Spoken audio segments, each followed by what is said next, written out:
क्या तुम अकल वाले हो? चलो मैं तुम्हें एक मिसाल देता हूँ। आप 5 किलो का एक तरबूज खरीदते हो।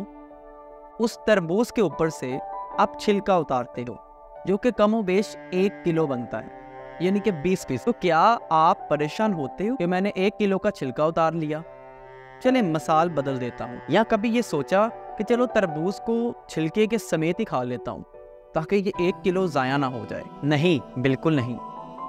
यही हाल जब हम बाजार से माल्टा खरीदते हैं, उसके ऊपर से छिलका उतारते हैं। हम कभी परेशान नहीं होते कि हमारा नुकसान हो गया। हम मुर्गी खरीदते हैं जिंदा, लेकिन उसके अंदर से उसकी इलाइशें निकलती हैं, उसके ऊपर से उसके बाल हटते हैं, लेकिन हम कभी परेशान नहीं होते।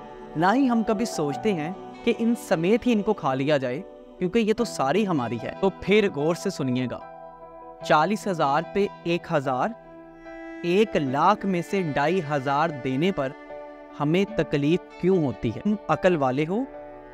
तुम्हें तकलीफ क्यों होती है? माल्टे के छिलके और मुर्गी की अलाइशों से बहुत कम मकदार बनती है, और इसको ज़कात कहते हैं। ये पाकी है, माल की भी, जिस्म की भी और ईमान की भी। इससे माशरा भी खुशहाल और अजर अजीम भी मिलता है। लेकिन शैतान के वसवसे, लेकिन शैतान का जाल, तुम्हारा माल कम हो जाएगा। कल को तुम्हें ज़रूरत पड़ी तो क्या करोगे?